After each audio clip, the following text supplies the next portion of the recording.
Okay, so these are the PowerPoints for Learning Objective 1.3, recording transactions in the expanding accounting equation. So this one may be one of those longer videos, slightly longer. It just has a lot of information in it, and this is just an important key concept to understand. So first off, the accounting equation. So the accounting equation expanded, revenue, expenses, and withdrawals. So revenue, amount earned by performing services or selling goods to customer, increase owner's equity, recorded when earned. Okay, this is a good item again for an index card if you're doing the index cards. Revenue accounts could be like consulting revenue, tax revenue, consulting fee revenue, anything you're getting payment for services for your company is what we're mainly talking about now. When we talk about manufacturing companies later, you could have revenue is like your sales.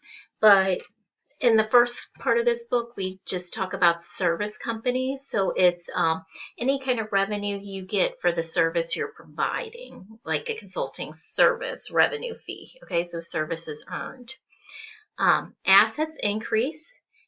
So normally you record revenue, but then assets would increase. So it would either be cash if a client pays you right away for that service, or otherwise you'd use accounts receivable if clients promise to pay in the future. So accounts receivable is the account if they're not physically giving you cash, if they're just promising to pay you at a later date. So that is a way revenue transaction is recorded, and we'll go into that in depth a little more.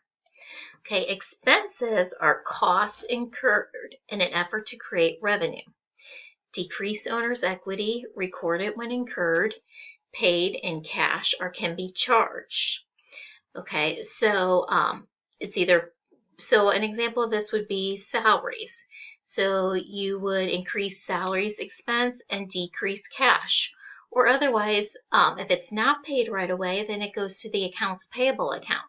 For example, maybe if you buy, you pay rent, normally it's paid in cash. If you buy something or you have some kind of expense, maybe advertising expense, and it's put on the credit card, then it would go to accounts payable. So this is money you owe someone. Okay, so it's important to understand the difference between accounts payable, accounts receivable. And we'll go through that a little more in detail now. So expenses could be rent expense, advertising expense, payroll expense, maybe supplies expense, any kind of different things where you're keeping the business afloat. Okay, so net income, net loss. So if revenues minus expenses, you have net income. Or if this is a negative number, you would have a net loss if your expenses are greater than revenue. Okay, and that's what's explained down here. If revenues are greater than expense, it's net income. If expenses are greater than revenue, then it's a loss. And then consequently, it affects equity in those two manners. Okay, a withdrawals is another type of account. So you could withdraw cash or other assets removed from the business to pay personal expenses. So decreases owner's equity, not related to the business, not an expense. So for example, if an owner pays a personal telephone bill with cash from the company, that would be a withdrawal. Okay, owner's equity.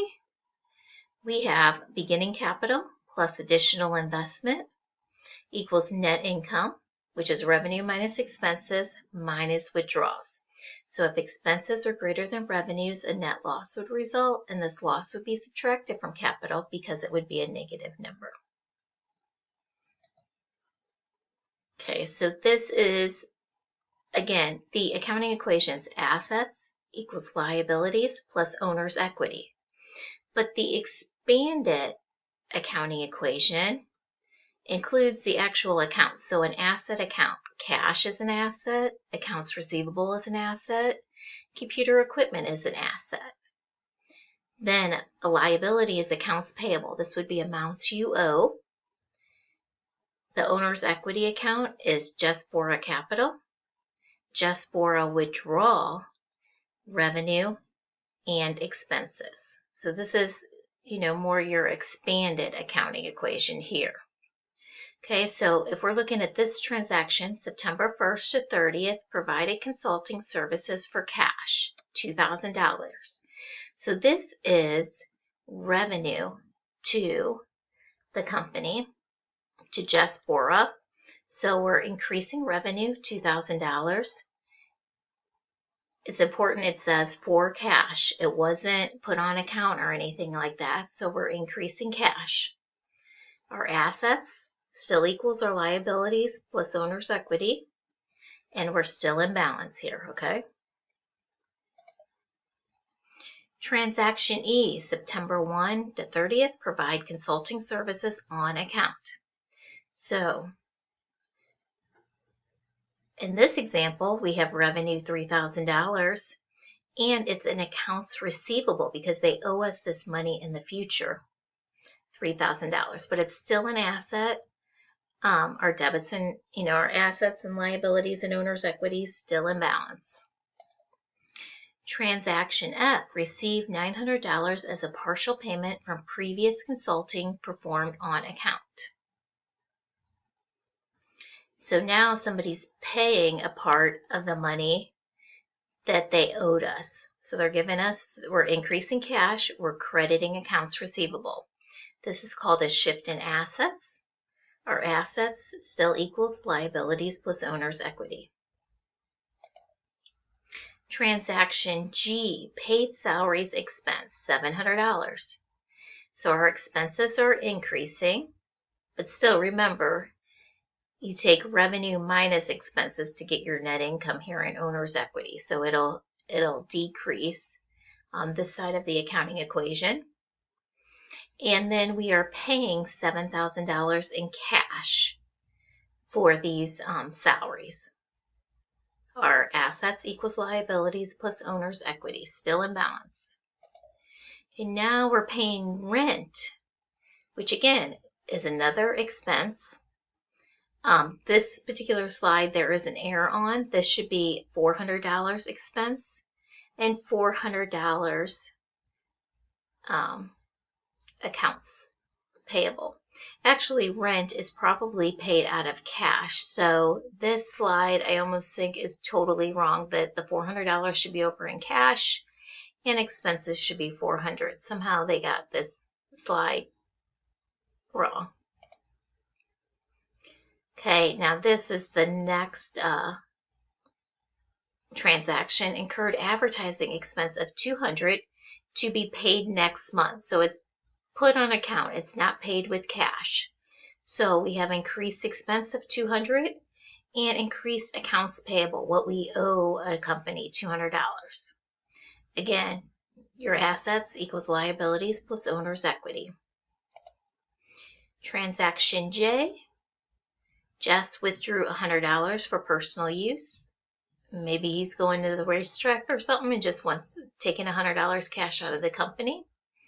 So we have $100 withdrawals, which is actually subtracted from your owner's liability, owner's equity.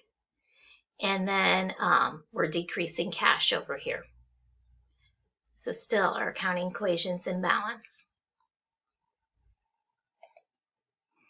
Okay, and here is a summary of all those different transactions. As you can see, transaction H, they do have correct on this slide, the $400 for rent expense and decreasing cash. But here's a summary of all those transactions if you want to go back and review of how this would look. Next chapter, we're going to learn about debits and credits. So it's important that you understand these concepts because we'll be doing more formalized journal entries with these transactions next month, or next chapter. So important concept to get. And that concludes learning objective 3.